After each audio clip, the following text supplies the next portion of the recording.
So, about this van. I'm gonna live in it. Now, half the people watching this video just went, well, yeah, duh. But the other half are probably saying, wait, what? Living in a van? Yeah. So, if you're not familiar with the concept of living in a van or a conversion van or a camper, if you look up the term van life, there's a lot of people that have been doing it. I think I'm going to try and give it a shot. It's a 2017 Ram ProMaster 2500 high roof 159 inch wheelbase. So basically, it's 6 foot 1 inches tall, 6 feet across, and the cargo area is about 10 foot 10 inches long. So not a lot of space, but we'll see what I can do with it. Now, a couple of the whys. Why do I want to live in a van? Well, first off is costs.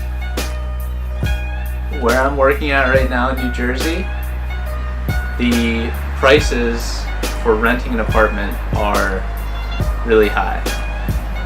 Living in this van and making the monthly payments on it, I will be paying between a half and a third of what I would be paying to rent a room and utilities here in New Jersey. So minimizing costs is definitely one of the driving factors for living in the van. The other is traveling.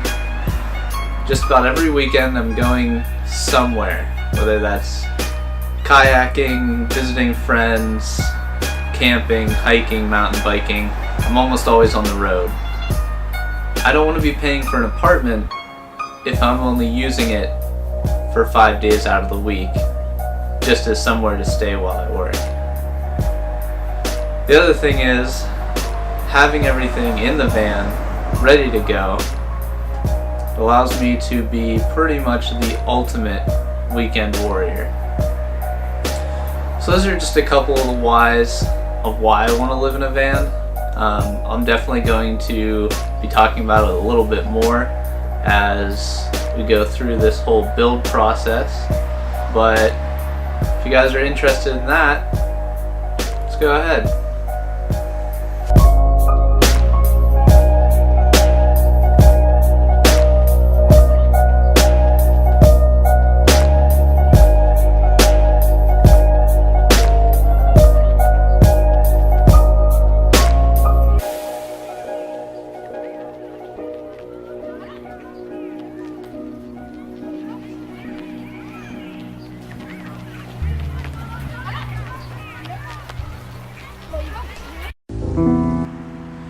Alright, so we're starting with a pretty blank slate.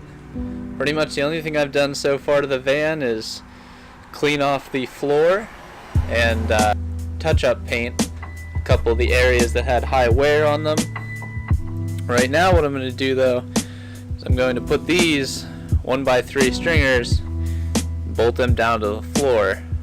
So basically the way that I'm going to be attaching these 1x3s is using what is called a rib nut, basically a threaded insert. I'm using quarter 20 threaded inserts. They come in a bunch of different sizes.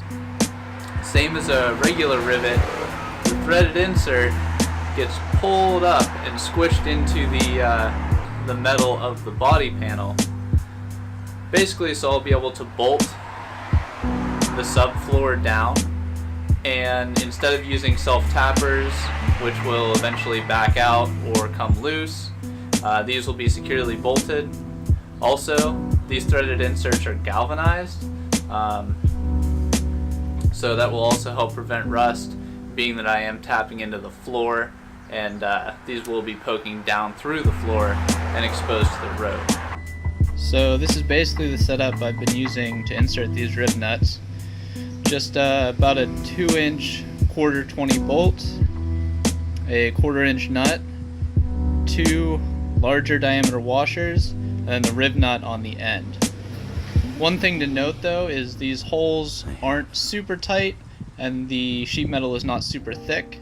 So one thing I've been doing is tightening down the nut onto the rib nut and expanding it just a little bit before putting it in the hole to get a tighter fit and to help getting the rib nut started a bit easier.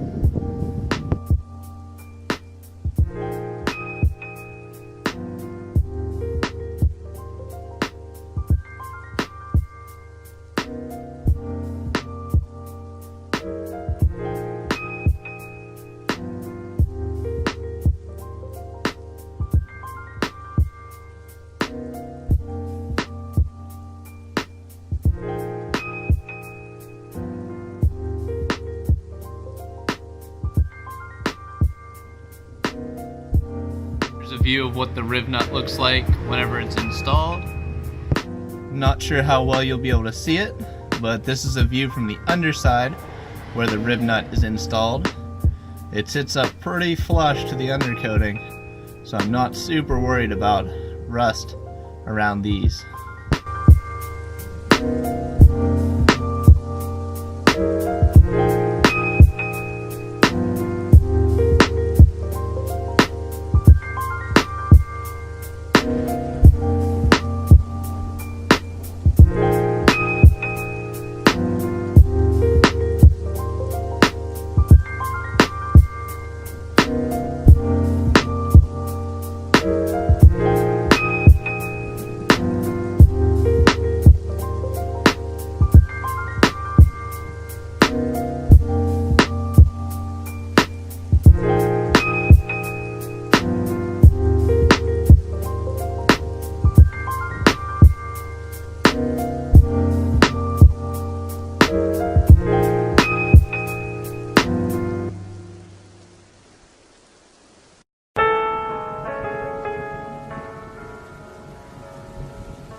Alright guys, so we're back here, it's the next day.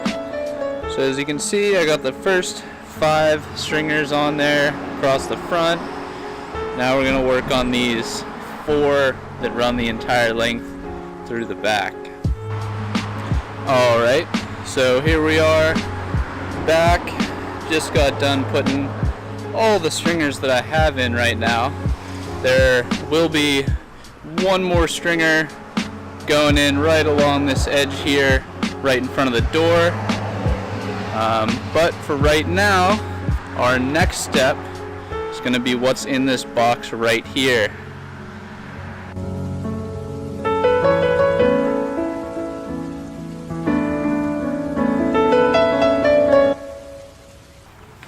Alright, so what we have here is 50 square feet of rattle trap.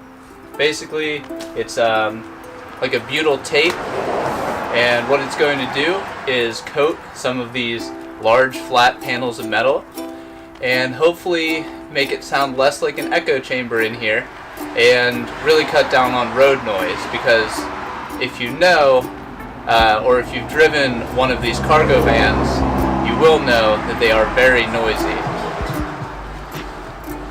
Basically, what this rattle trap does is deadens the noise. So if we come over here, tap on one of these uncoated panels, you get quite a bit of echo. The panels that are coated with the rattle trap, you get a little less.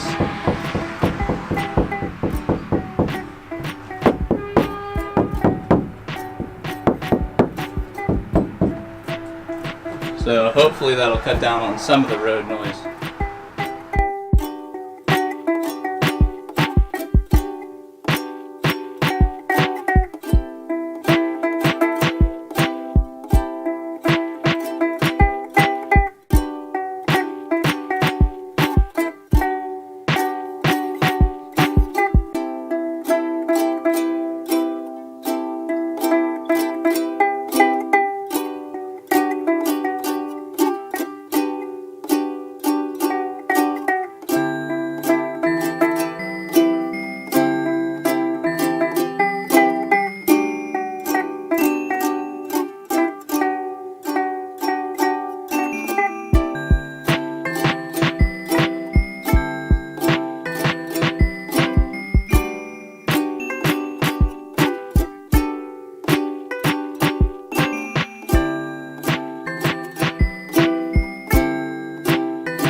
video in this whole series I'm going to be doing, following along, building up my van.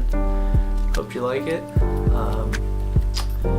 Can't say that I will be following any strict uploading schedule, pretty much just when I can get things done, but I'll definitely be sure to post it here, try and get it out on Facebook and everything, so you guys can keep following along. Thanks. Later.